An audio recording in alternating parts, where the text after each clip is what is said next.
Guggenheim Urdaibai proiektua eta haren baztertzea hizpide izan dituzte Gasteizko legebiltzarkideek ostiral honetan. Izan ere, Imanol Pradales Eusko Jaurlaritzako lehendakariak gai honen inguruko azalpenak eman ditu EAJ eta EH Bilduk eginiko galderen harira. Hala, Pradalesek proiektua eta arekin gertatutako guztia guztiontzako ikasgai bat izan dela adierazi du eta koalizio sobiranistari garaile eta garaitu buruz hitz egitea eta Jaurlaritzak gobernantza vertikalista duela esatea deitoratu die. Peio Otxandiano EH Bilduko bozeramaileak aldiz, Guggenheimeko patronatuak hartutako erabakia zuzena dela baieztatu du eta Urdaibaikoa ez dadila salbuespena izan ere eskatu du.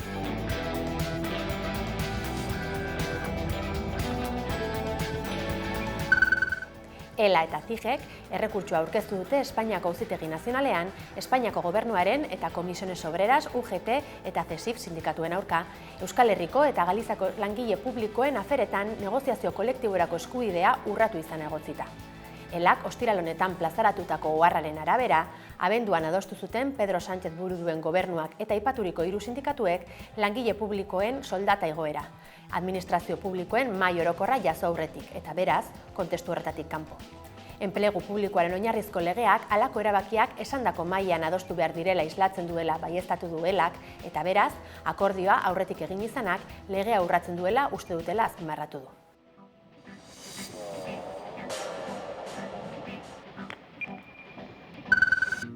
Pantxoa eta Peiok bigarren kontzertu baterako data iragarri dute ostiral honetan. 2027ko urtarriaren 10ean zen Oltzei agur esateko bikotea, baina ikuskizun horretarako sarrerak ordu gutxitan agortu ostean, urtarriaren 9ean ere kontzertu ematea erabaki dute. Biak ala biak ere Barakaldoko beken egingo dituzte. Bigarren data honekin, inor kanpoan gera ez dadila espero dute, eta sarrera berriok datorren abenduaren 22ean izango dira salgai, goizeko 10etatik aurrera.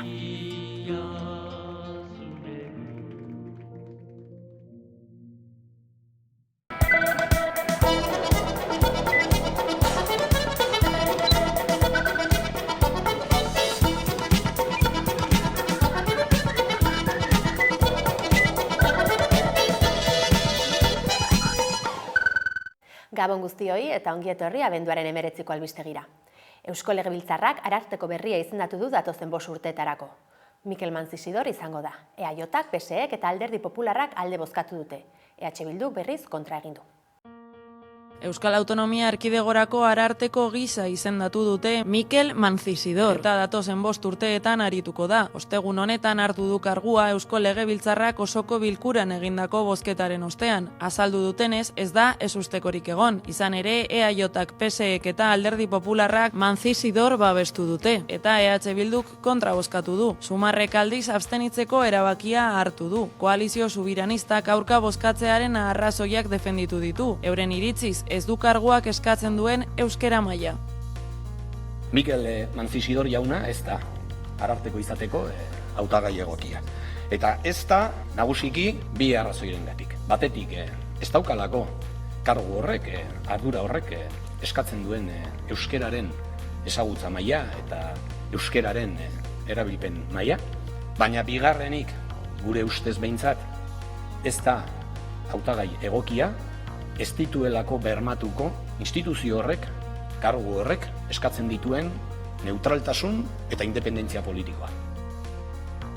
Hori esan eta gainontzeko taldeek EH Bilduri giza eskubiden aurka aritzea leporatu diote. EAJko legebiltzarkideak Xabier Barandiaranek aldiz adierazi du ararteko berriak profil egokia duela eta maila handiko prestakuntza eta ibilbide profesional aitortua ere baduela. Bestalde Javier de Andrés Euskal Autonomia Erkidegoko Alderdi Popularreko presidenteak gogor kritikatu du EH Bilduren jarrera. Izan ere, koalizioko idazkari nagusiari Arnaldo Otegiri torturatzaile deitu dio, eta argi adierazi du indar politiko hori suntzitzea desio duela. De Andresek EH Bilduri buruz esandakoak salatzeko agerraldia egin du Peio Otxandianok. Azaldu du gertatutakoak inflexio puntua markatu behar duela legegintzaldian. Izan ere, azpimarratu du exterminio hitza erabili dela parlamentuan, hitz horrek duen konotazio historiko politikoa kontuan hartuta. Eta beraz, horrek argi erakusten duela dagoen larritasun demokratikoa.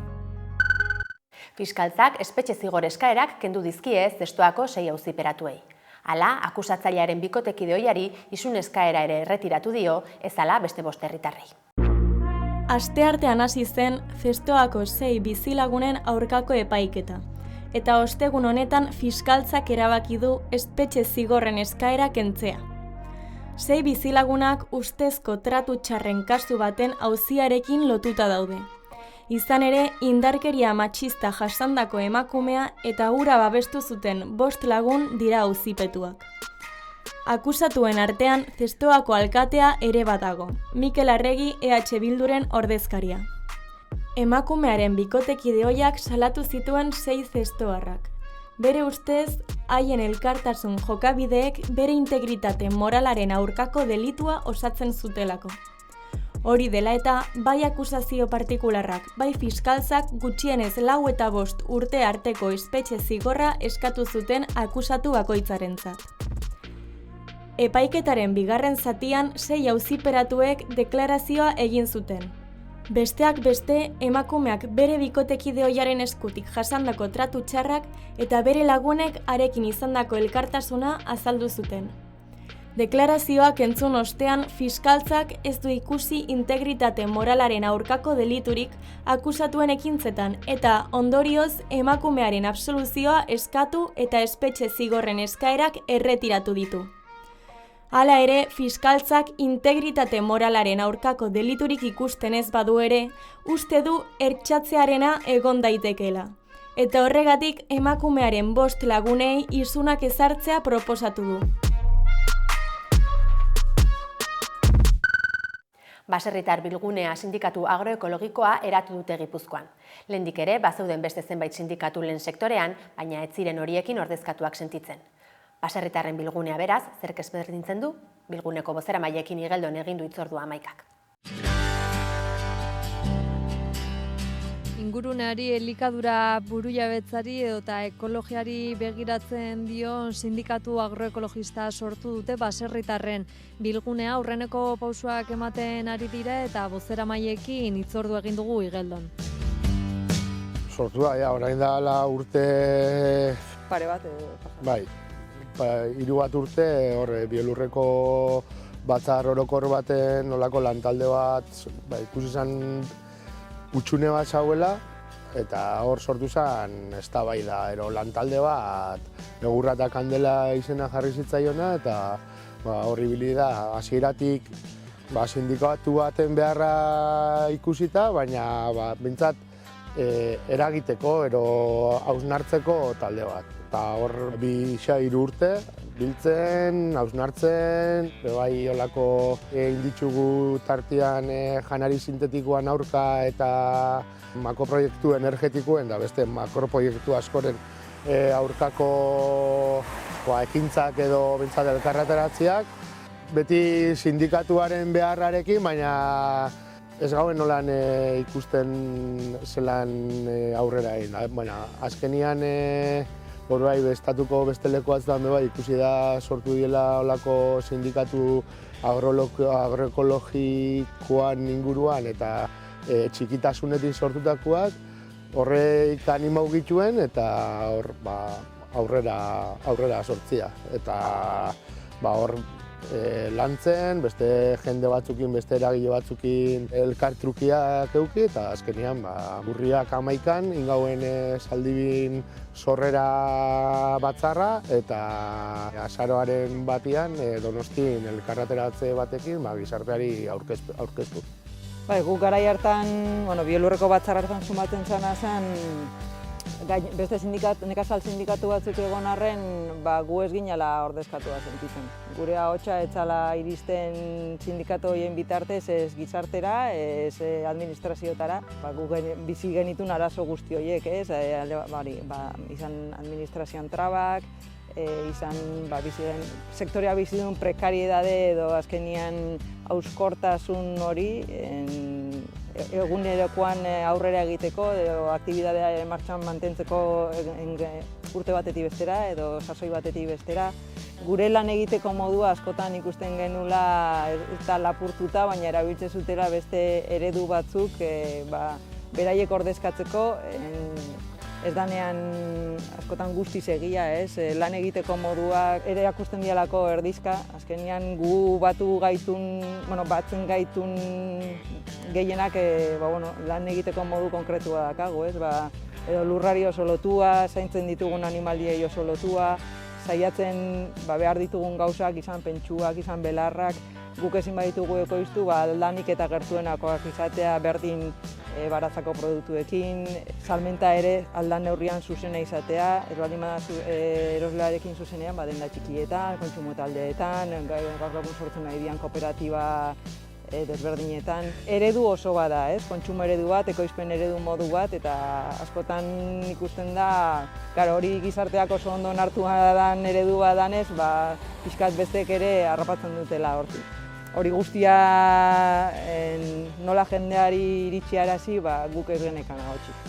Eta sindikatua ikusita, langileek sortutako talde badala, beraien lan interes edo gizarte interes edo interes ekonomikoak babesteko, erabaki genuen aurrera egitea sindikatuen sorrerakin. Bizkaiko Foru Aldundiak kulturaz, tradizioz eta sormenez beteriko Gabonetako egitaraua prestatu du bere museo eta foru aretoetan. Familientzat pentsatutako jardueren bidez, artea, historia, gastronomia eta natura uztartzen dituzten esperientzia bereziak eskainiko dituzte.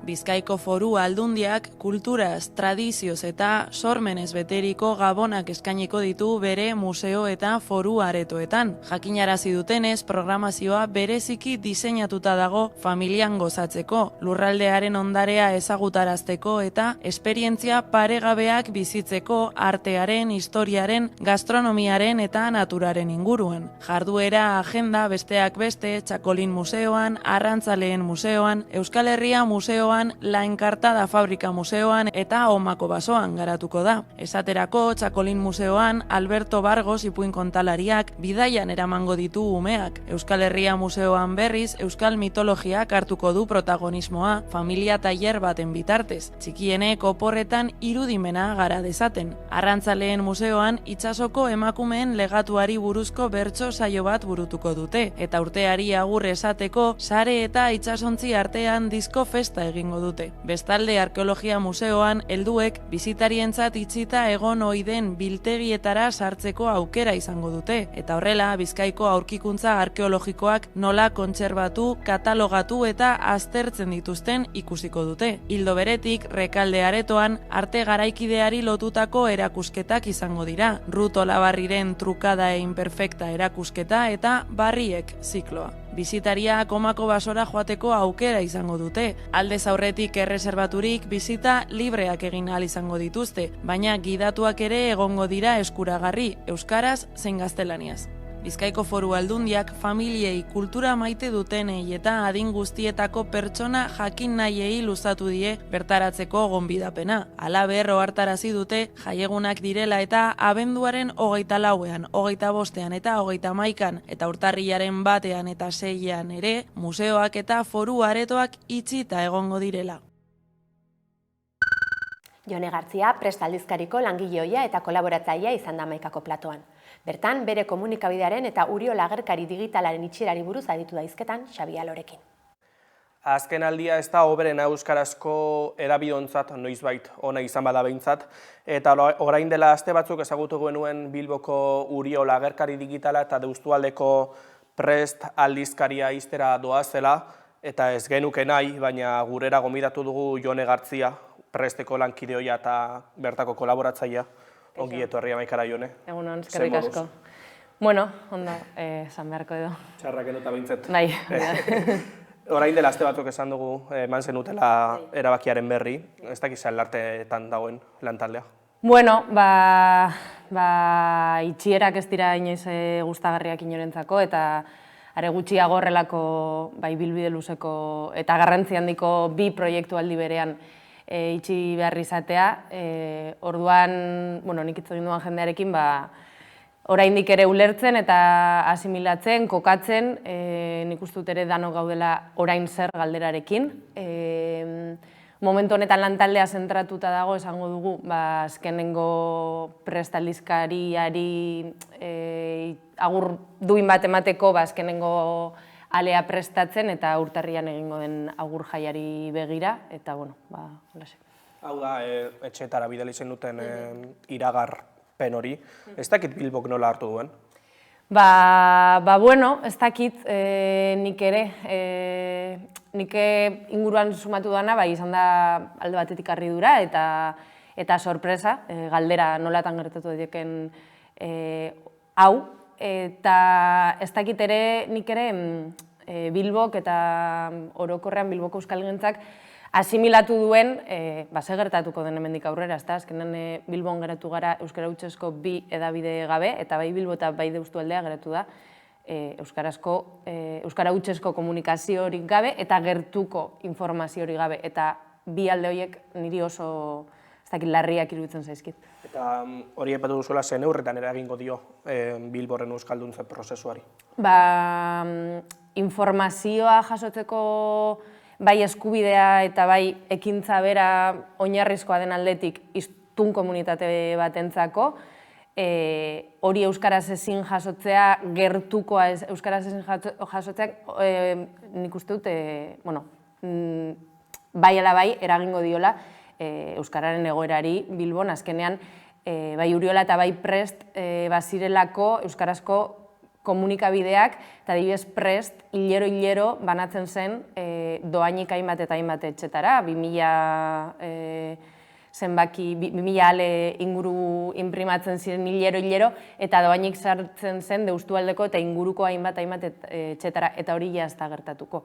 Eta hori galdera handia da, bai hiztun komunitatearentzat eta bai sarearentzat berarentzat ere, ze komunikabidek hori, tokiko komunikabidek sarea berare egiten dute. Jone, arrazoi ekonomikoak direla eta hartu duzu erabakia hain handi batean, baina zeintzuk zehazki zergatik edo asistera? Bueno, alde batetik uste dute esan behar dela, bi proiektuak ez zirela ekonomikoki, ez dakit, zeukatela baliabide ekonomiko nahikorik buruazkiak izateko, eta hori esan behar da, azkenan aipatu den bezala, adibidez Prest aldizkaria dohainik banatzen zen 2000 etxe ingurutan, eta horrek kostu ekonomiko oso handi bat zekarren. Sortu zenean, 2001 urtean, haize alde zegoen, eta bideragarria zen, bai diru laguntza aldetik, bai publizitate aldetik, beste egoera batean geundelako. Eta egoera hori aldatzen joan da, batez ere 2008ko krisiarekin hori oso kolpelatze izan zen aldizkariarentzako. Eta gero ere ez duela euki, ez dakit, babes bat, ez instituzionala, eta igual ez ere komunitatearena eta herriarena aurrera jarraitzeko, ez da? Orduan 2001 urtean eta hurrengo urteetan hasi zenean zegoen indar bat, bai kolaboratzaile moduan aritzeko aldizkarian, edo baita ere publizitatea jartzekoa, eta abar, eta gaur egun hori guztia desagertu da. Diru iturri propioak jaitsi dira, eta komunitatearen indarra eta babesa ere lausotu da edo txikitu da. Orduan, alde batetik izan dira arrazoi ekonomikoak, baina beste momentu batean igual, eta hau da egoera bat arrastaka eramaten ibili garen azken urteetan, ezta? Baina, azkenean langileentzako beraientzako be, ezen inondik inora sustengagarria horrela jarraitzea, azkenean ere baldintza ekonomiko eskasetako proiektu batek egiten duena da bertako langileak oso baldintza prekarioetan lanean ibili behar izatea, bai baldintza, bai soldata, eta hainbat kontu direla medio, eta horrek egiten du rotazio bat, eta horrek ere kalte egiten dio proiektuari berari informazio katean eta galtzen direlako gauza batzuk, eta azkenean alde ekonomikoa badago, baina alde ekonomikoa modu orokor batean ulertuta. Eta ildo horretatik, Jon, esaten duzue hasieratik ez dela egin benetazko apostorik Bilbon euskarazko hedabideak sendotzeko? Zergatik esaten duzue hori?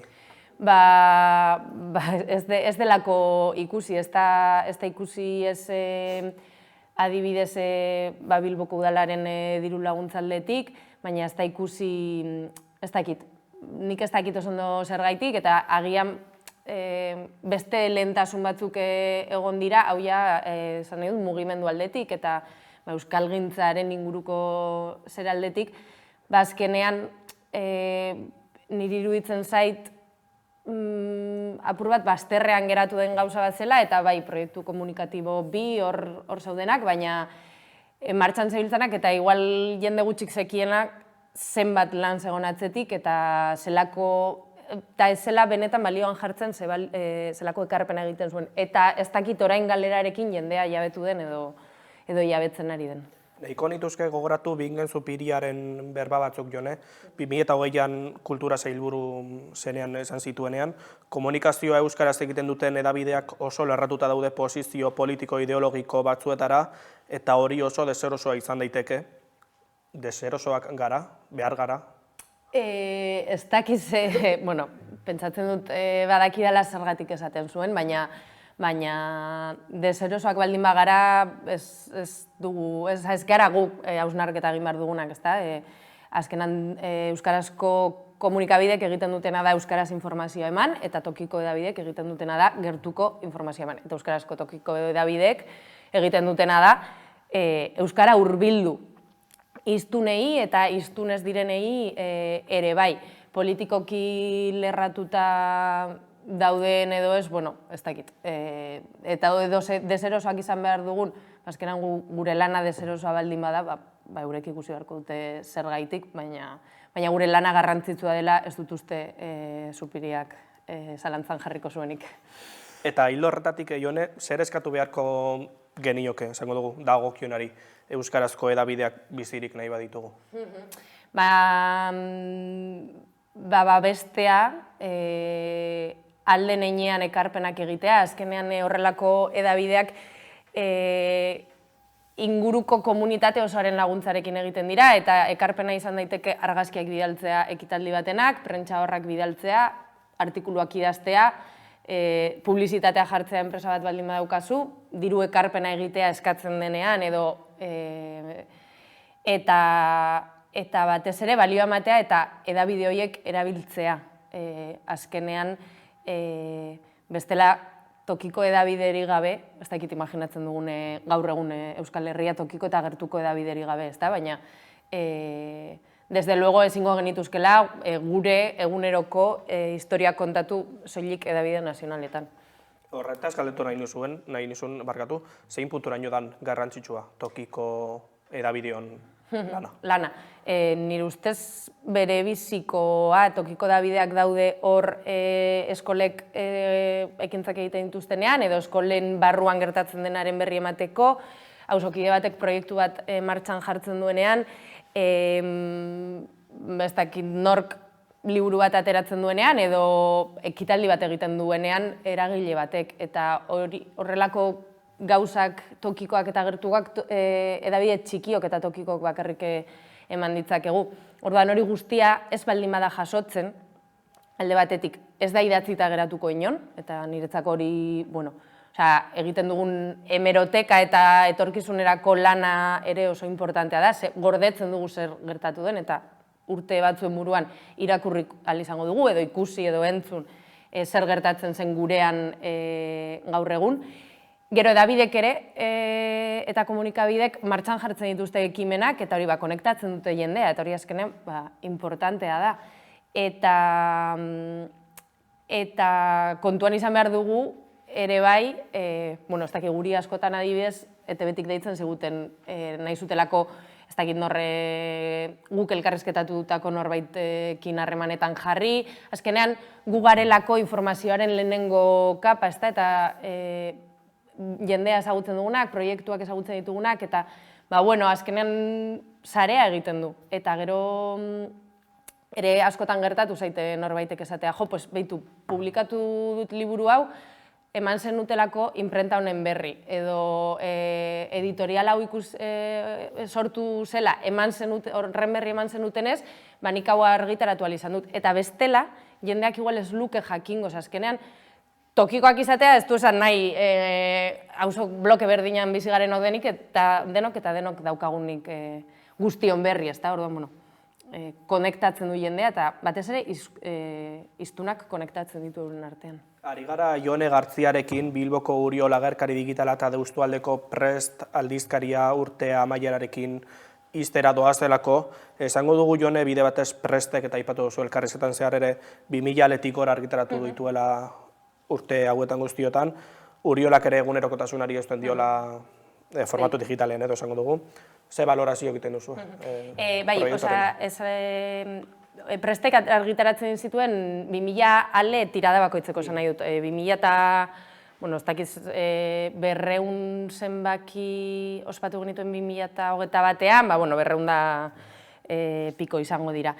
Eta, valorazioa biena niretzako, gora beratxua izan da, eta noski, alde ekonomikoa beti izaten da zailena, baina, azkenean honek utzi du, ez dakit, jendea ohituta dago edabide hauekin bizitzera, eta 25 urteko ibilbidea ez da hutsala, ez da, eta Uriolaren ibilbidea ere, bada tamainakoa, orduan, nik espero dudana da, hau honek ez dakit, ustea zerbait, agian etorkizunean beste modu batean, pentsatu beharko da zer nola non noiz eta presa barik noski, baina ea ez den betiko agortzen gurean euskaraz gertuko komunikazioa jasotzeko gaitasun hori, ez da. Jone Gartzia, eskerrik asko amaikari tartetxo bat egitearren. Bai, zuei gonbidapenagatik. Momentu zaila hauetan eta beste bat arte. Eskerrik asko. Edertu. Gaurkoan, Duplak, Pantxoa eta Peiok eta Pisok 2025 honetako herri urratxerako eginiko soinu bandarekin amaituko dugu albistegia. Elgarrekin kantarekin hain zuzen ere. Gogoratu, amaikaren webgunea eta sare sozialak eskuragarri dituzuela informazioa zabaldu nahi izanez gero. Hauxe izan da urtengo azken albistegia. Gu urtarriaren 7 izango gara bueltan zuekin. Mila esker urte honetan gugan jarritako konfiantzagatik, ondo pasa festa egunotan eta datorren urtera arte.